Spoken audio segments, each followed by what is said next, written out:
Assalamualaikum warahmatullahi wabarakatuh. Sebelumnya, perkenalkan nama saya Vika Sukma Septiarini, NPM 18310169, kelompok 16, Blok Neuroscience dari Fakultas Kedokteran Universitas Malahayati. Nah, kali ini saya akan sharing sedikit tentang materi mengenai kranium. Nah, video ini saya buat untuk memenuhi tugas dari Laboratorium Anatomi Fakultas Kedokteran Universitas Malahayati. Nah, sebelumnya langsung saja ya kita buka sebutannya. Nah, di sini di bagian kepala ini nanti dibagi menjadi dua regio, yaitu ada regio kepala di sini dan regio leher. Untuk blok neuroscience sendiri kita akan bahas di bagian regio kepalanya saja. Untuk bagian regio leher sini sudah dibahas di blok sebelumnya, yaitu blok muskuloskeletal. Nah, di regio kepala ini nanti dibagi menjadi beberapa regio lagi, yaitu seperti regio temporalis di sebelah sini, ada regio frontalis, regio nasalis, dan regio mentalis. Nah, langsung saja ya lanjut ke halaman berikutnya. Nah, halaman berikutnya yaitu ada yang namanya tengkorak atau kranium. Nah, tengkorak atau kranium ini sendiri dibagi menjadi dua. Ada neurokranium dan viscerokranium. Nah, neurokranium ini fungsinya untuk melindungi otak atau melindungi bagian nervus-nervus yang ada di otak. Sedangkan untuk viscerokranium ini, dia itu fungsinya untuk membentuk tulang-tulang wajah.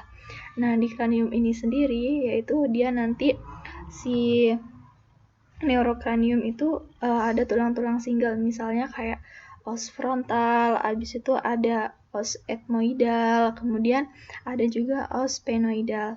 Nah, untuk di viscerokranium dia itu ada 15 tulang. Contohnya itu ada os mandibula, os ethmoidal, os zygomaticum. Nah, itu beberapa contoh dari tulang-tulang viscerokranium. Nah, ini di sini ada nih os zygomaticum di sini ini merupakan tulang yang menonjol, itu atau biasa disebut dengan tulang pipi. Terus di sini lanjut untuk ke halaman selanjutnya. Nah, di halaman selanjutnya ini lebih jelas lagi ya untuk bagian yang neurokranium dan viscerokranium.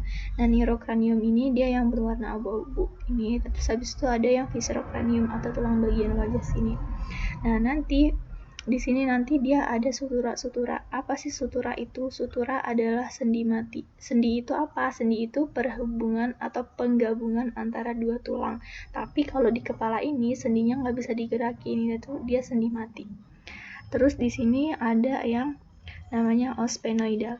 Os sphenoidal ini cuma ada satu, dia nggak ada dua. Terus ada juga os lacrimale.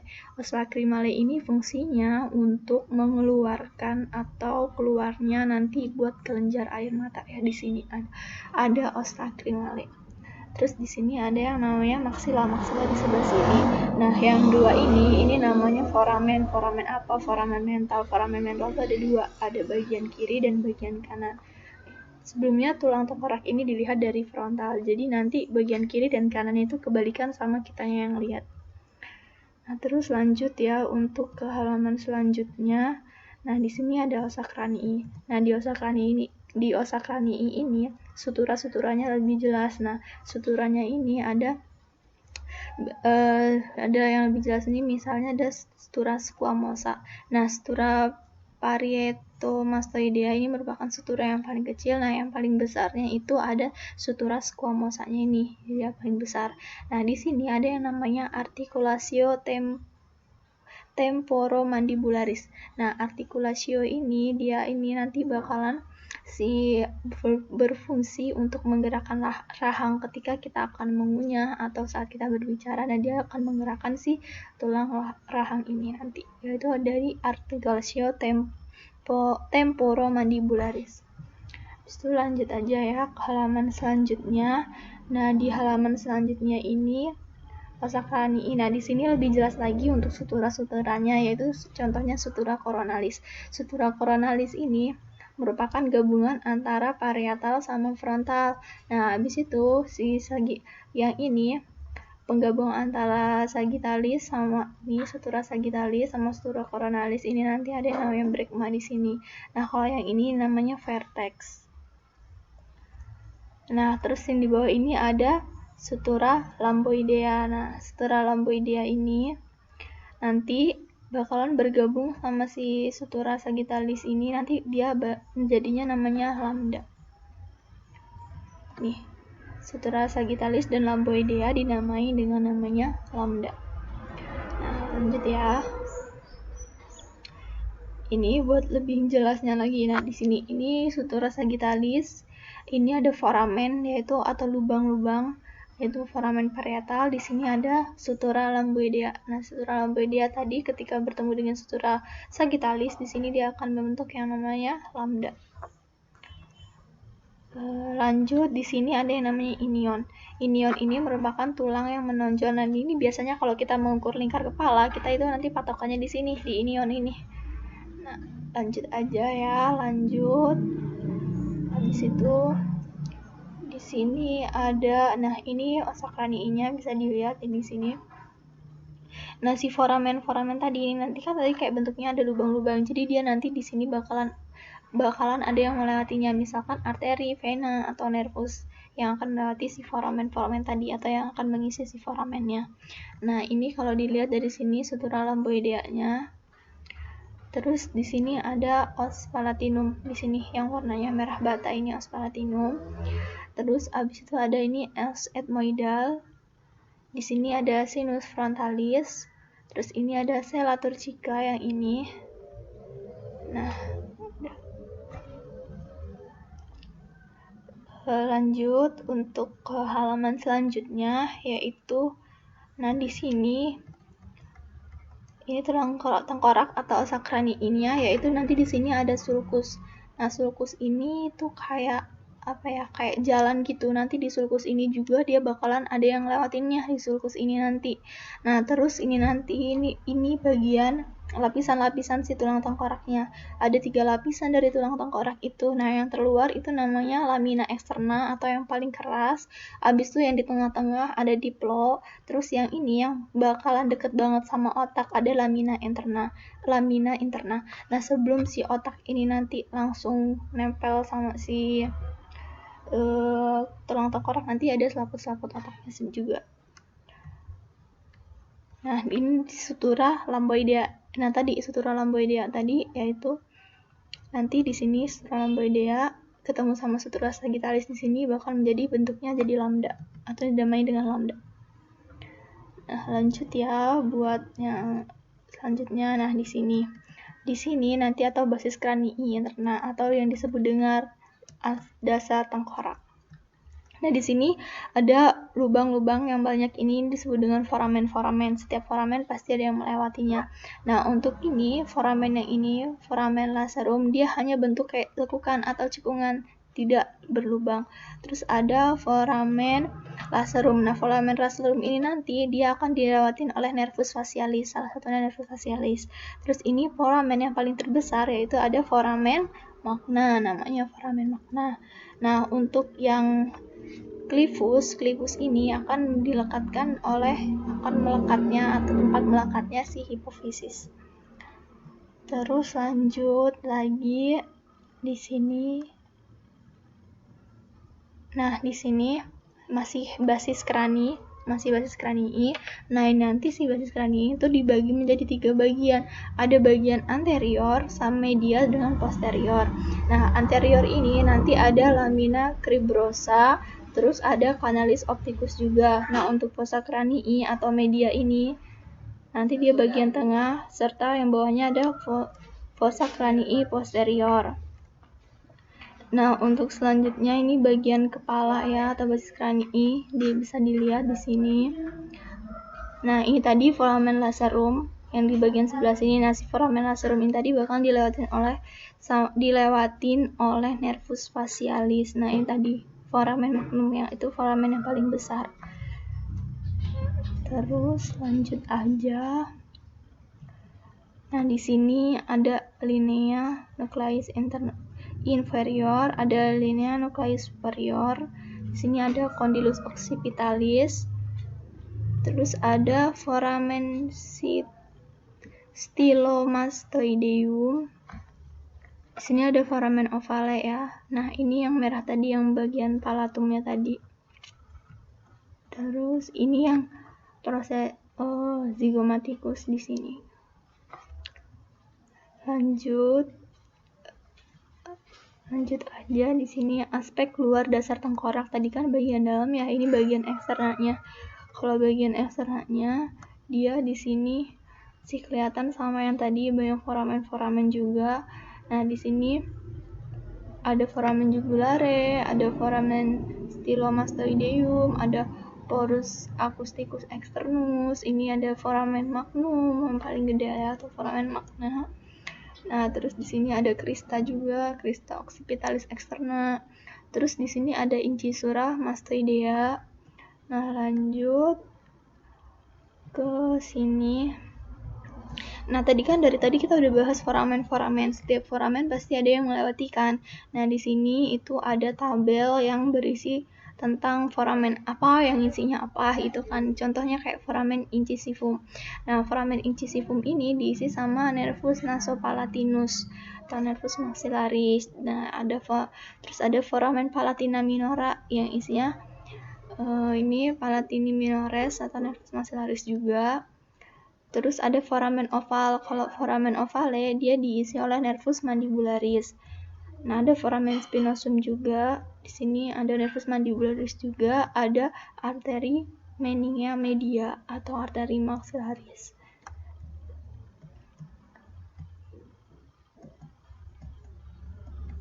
Nah, ini foramen jugulare bagian anterior, ini banyak yang isinya ya.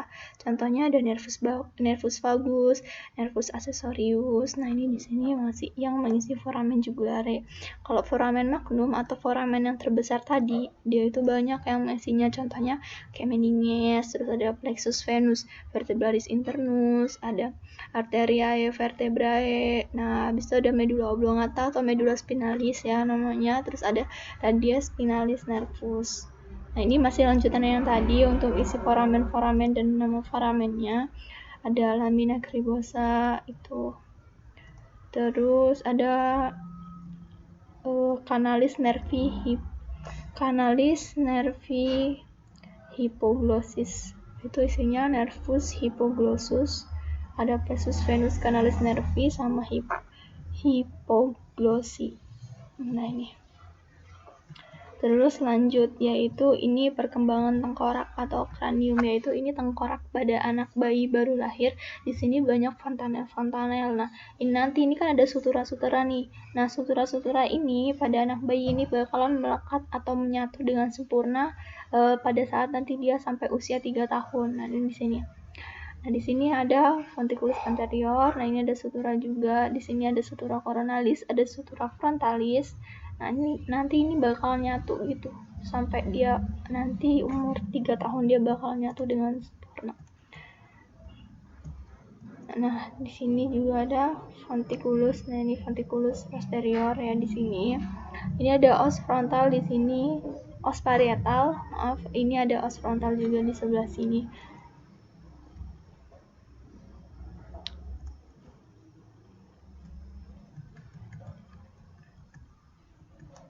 Nah, ini juga bisa dilihat ya untuk lebih jelasnya di sini kan ada sutura sagittalisnya. Nah, yang tadi sutura sagittalis ini sutura lamboidea. Nah, ini masih belum nyatu ya kalau di anak bayi. Nanti kalau udah nyatu bentuknya seperti yang gambar sebelumnya tadi. Nah, terus lanjut. Nah, ini bisa dibaca ya kayak fontanel. Nah, fontanel atau fonticulus anterior, fontanel ubun-ubun besar jumlahnya 1. Penutupan atau dia bakalan ketutup tuh sekitar 36 bulan kehidupannya, dia nanti bakalan nutup dengan sempurna. Terus kalau fonticulus posterior jumlahnya cuma 1, sekitar 3 bulan kehidupan dia bakalan menutup. Nah, fonticulus phenoidalis itu berpasangan, sekitar 6 bulan kehidupan dia baru menutup dengan sempurna. Terus ada fonticulus mastoideus, dia berpasangan juga, sekitar 18 bulan kehidupan dia bakalan menutup. Nah, ini bisa dilihat juga pada anak bayi. Nah, untuk klinisnya sendiri, karena kita bahasnya kranium ya, yang berhubungan dengan tulang tengkorak atas, itu untuk klinisnya sendiri, yaitu ada yang namanya akrosefali, yaitu penutupan prematur sutura coronalis. Nah, terus ada juga plagiosefali, yaitu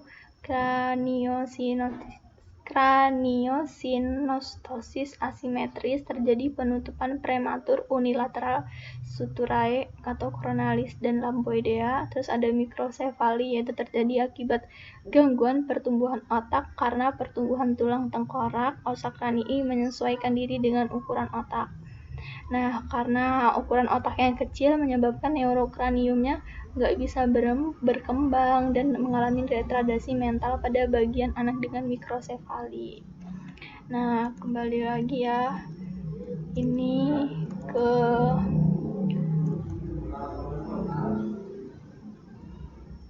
bagian atas ya, ke slide yang pertama, yaitu bahas fraktur kranium, ke halaman yang paling depan ya.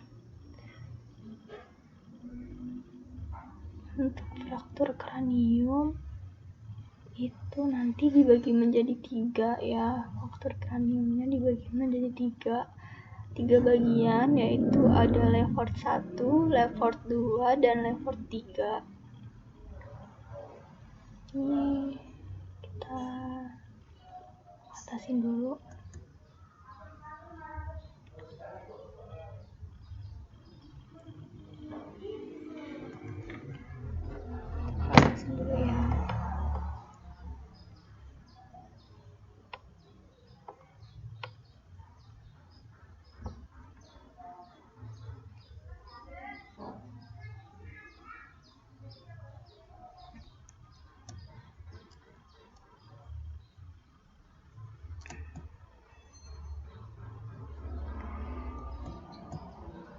Nah, ini tadi fraktur di kranium ya. Fraktur kranium itu dibagi menjadi 3, yaitu ada Lefort 1, Lefort 2, dan Lefort 3. Di mana Lefort 1 itu merupakan garis fraktur horizontal disertai terpisahnya maksila bagian alveolar secara tersendiri. Palatumnya mengapung. Jadi si fraktur dikatakan fraktur Lefort 1 jika dia itu frakturnya di sini. Di sini. Nah, ini. Kalau di atas ya lebih jelasnya dia di bagian sini frakturnya. Di sini. Jadi si maksilanya ini nanti palatumnya bakal mengapung karena si maksilanya kan agak kena gitu di sini. Nah, sampai sini ini Lefort 1. Untuk Lefort 2 frakturnya yaitu garis fraktur piramidal yang mengenai maksila di regio infraorbitalis, os ethmoidale, basis krani bagian anterior, dan os nasal juga dapat terkena. Nah, ini di sini ya, dia kenanya langsung dari maksila ke sini, lewat os nasal sampai ke maksila yang sebelah kiri. Jadi dari maksila sini ini dia bakalan mengalami fraktur. Sampai sini. Itu disebut dengan Lefort 2. Kalau Lefort 3, dia itu garis fraktur transversal dengan disosiasi kraniofasial. Di sini transversal. Nah, ini Lefort 3. Dia di sini frakturnya. Nah, habis itu ada juga yang fraktur os nasal dan rangka tulang rawan hidung penunjang. Nah, itu os nasal ini, si bagian hidung ya, si os nasal ini ada tulang-tulang rawannya. Nah, ini bisa mengalami fraktur juga, disebut fraktur os nasal. Nah, fraktur os nasal itu fraktur yang tersering di daerah wajah. Nah, itu lebih sering di daerah wajah di bagian yang situ tadi. Bisa karena kecelakaan atau karena yang lainnya. Mungkin itu saja untuk membahas pertemuan 1 dari saya. Kurang dan lebihnya mohon maaf. Saya akhiri. Wassalamualaikum warahmatullahi wabarakatuh.